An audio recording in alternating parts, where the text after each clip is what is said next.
Hi Church, it's Donna again, and we get to explore a little bit more about faithfulness today. Some of the things that I had to leave out just for time factor from yesterday.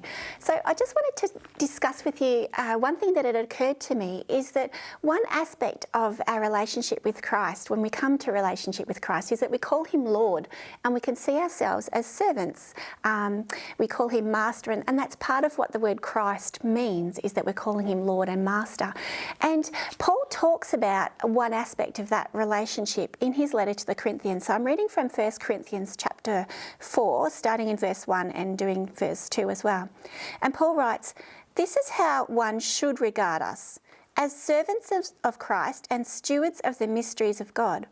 Moreover, it is required of stewards that they be found faithful." When we become Christians and we become servants of Christ, we become a part of his kingdom and we're about his kingdom business. We become disciples with the business of being disciples who make disciples. And as I was thinking through the concept of faithfulness and integrity, thinking through the idea that when we're about the Master's business, that encompasses our entire life, our whole life. Everything that we do becomes a part of who we are in Christ as disciples. There is no longer any separation between sacred and secular. We can't separate our work life to our faith life because all of it becomes Christ's life. There's no way we can call ourselves Christians and not be Christians or not be disciples everywhere we are. Even when you're at work, regardless of what you do, you are discipling those around you, whether you know it or not.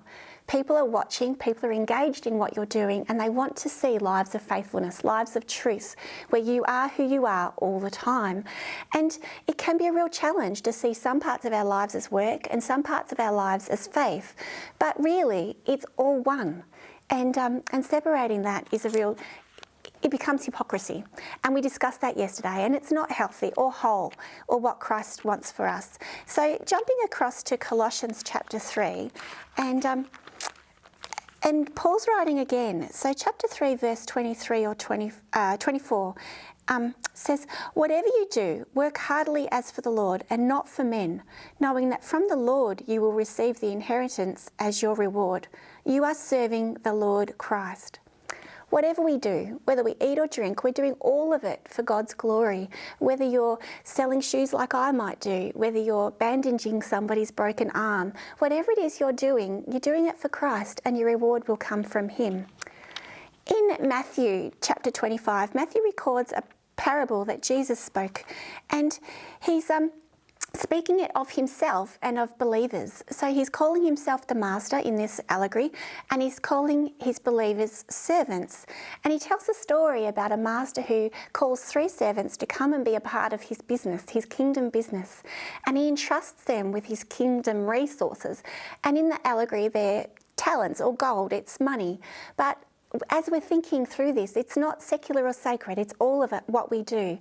And so he charges those 3 servants with being about kingdom business while he goes away, knowing that they know that he will come back. Now these 3 servants know him. They know what he's about and they know what he wants them to do with what he's entrusted with them. He wants them to invest it and to use it, not to bury it. One servant buries his, and even though that was a legitimate way of keeping money safe, he knew that's not what the master wanted. So we have choices in what we do with what we're entrusted with the kingdom mysteries of the gospel, of good news, of sharing and discipling and loving others. We know what the master wants. He wants us to use it. So I don't know about you, but I really, really want to hear, and not a long time away, but today, I want to hear. His master said to him, "Well done, good and faithful servant. You have been faithful over little. I will set you over much. Enter into the joy of your master." 2 things. First of all, once they were done with what he'd entrusted them with, they weren't retired. They were given more work to do. So today, whatever you're doing, hold it dearly, hold it carefully, and know that you're entrusted with being about the Father's business. And I hope that helps you enter into his joy today.